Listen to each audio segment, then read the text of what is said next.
اعوذ باللہ من الشیطان الرجیم بسم اللہ الرحمن الرحیم۔ سورۃ الکہف پارہ نمبر 16 سے ہم اپنے ترجمے کے سلسلے کو شروع کرتے ہیں۔ اللہ تعالیٰ میرا پڑھنا اور آپ کا سننا قبول کرے، آمین۔ ثواب کی نیت سے لائک، شیئر اور سبسکرائب ضرور کیا کریں۔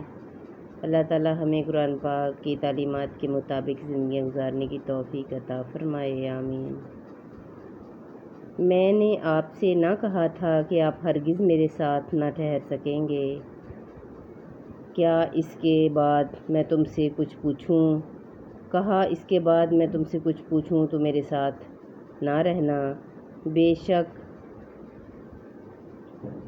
میری طرف تمہارا عذر پورا ہو چکا۔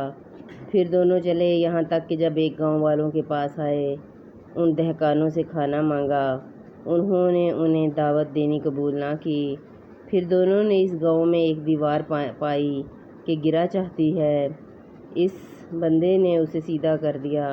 موسیٰ نے کہا، تم چاہتے تو اس پر کچھ مزدوری لے لیتے۔ کہا، یہ میری اور آپ کی جدائی ہے۔ اب میں آپ کو ان باتوں کا پھیر بتاؤں گا جن پر آپ سے صبر نہ ہو سکا۔ وہ جو کشتی تھی وہ کچھ محتاجوں کی تھی کہ دریا میں کام کرتے تھے، تو میں نے چاہا کہ اسے عیب دار کر دوں، اور ان کے پیچھے ایک بادشاہ تھا کہ ہر ثابت کشتی زبردستی چھین لیتا، اور وہ جو لڑکا تھا اس کے ماں باپ مسلمان تھے، تو ہمیں ڈر ہوا کہ وہ ان کو سرکشی اور کفر پر چڑھا دے، تو ہم نے چاہا کہ ان دونوں کا رب اس سے بہتر، ستھرا اور اس سے زیادہ مہربانی میں قریب عطا کرے۔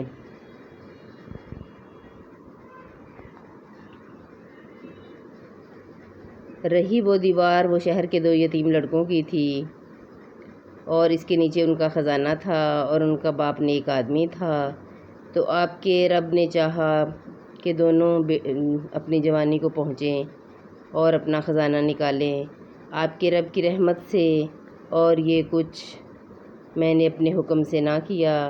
یہ پھیر ہے ان باتوں کا جس پر آپ سے صبر نہ ہو سکا، اور تم سے ذوالقرنین کو پوچھتے ہیں، تم فرماؤ، میں تمہیں اس کا مذکور پڑھ کر سناتا ہوں۔ بے شک ہم نے اسے زمین میں قابو دیا اور ہر چیز کا ایک سامان عطا فرمایا، تو وہ ایک سامان کے پیچھے چلا، یہاں تک کہ جب سورج ڈوبنے کی جگہ پہنچا، اسے ایک سیاہ کیچڑ کے چشمے میں ڈوبتا پایا، اور وہاں ایک قوم ملی۔ ہم نے فرمایا، ذوالقرنین، یا تو انہیں عذاب دے یا ان کے ساتھ بھلائی اختیار کر۔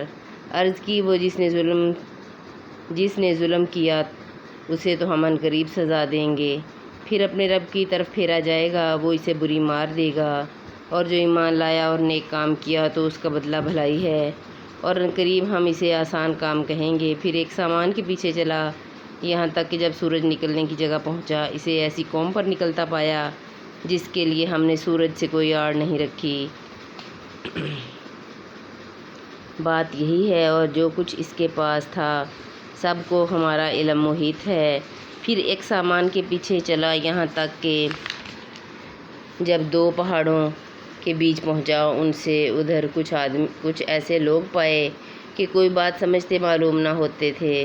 انہوں نے کہا، اے ذوالقرنین، بے شک یاجوج اور ماجوج زمین میں فساد مچاتے ہیں، تو کیا ہم آپ کے لیے کچھ مال مقرر کر دیں اس پر کہ آپ ہم میں اور ان میں ایک دیوار بنا دیں؟ کہا، وہ جس پر مجھے میرے رب نے قابو دیا بہتر ہے، تو میری مدد طاقت سے کرو، میں تم میں اور ان میں ایک مضبوط آڑ بنا دوں۔ میرے پاس لوہے کے تختے لاؤ، یہاں تک کہ وہ جب دیوار دونوں پہاڑوں کے کناروں سے برابر کر دی، کہا، دھونکو، یہاں تک کہ جب اسے آگ کر دیا، کہا، لاؤ، میں اس پر گلا ہوا تانبا انڈیل دوں، تو یاجوج اور ماجوج اس پر نہ چڑھ سکیں گے اور نہ اس میں سراغ کر سکیں گے۔ کہا، یہ میرے رب کی رحمت ہے، پھر جب میرے رب کا وعدہ آئے گا وہ اسے پاش پاش کر دے گا، اور میرے رب کا وعدہ سچا ہے، اور اس دن ہم انہیں چھوڑ دیں گے کہ ان کا ایک گروہ دوسرے پر ریلا آوے گا اور سور پھونکا جائے گا، تو ہم سب کو اکٹھا کر لائیں گے، اور ہم اس دن جہنم کافروں کے سامنے لائیں گے، وہ جن کی آنکھوں پر میری یاد سے پردہ پڑا تھا اور حق بات سن نہ سکتے تھے۔ تو کیا کافر یہ سمجھتے ہیں کہ میرے بندوں کو میرے سوا حمایتی بنا لیں گے؟ بے شک ہم نے کافروں کی مہمانی کو جہنم تیار کر رکھی ہے، تم فرماؤ کیا ہم تمہیں بتا دیں کہ سب سے بڑھ کر ناقص عمل کن کے؟ ان کے جن کی ساری کوشش دنیا کی زندگی میں گم گئی اور وہ اس خیال میں ہیں کہ ہم اچھا کام کر رہے ہیں۔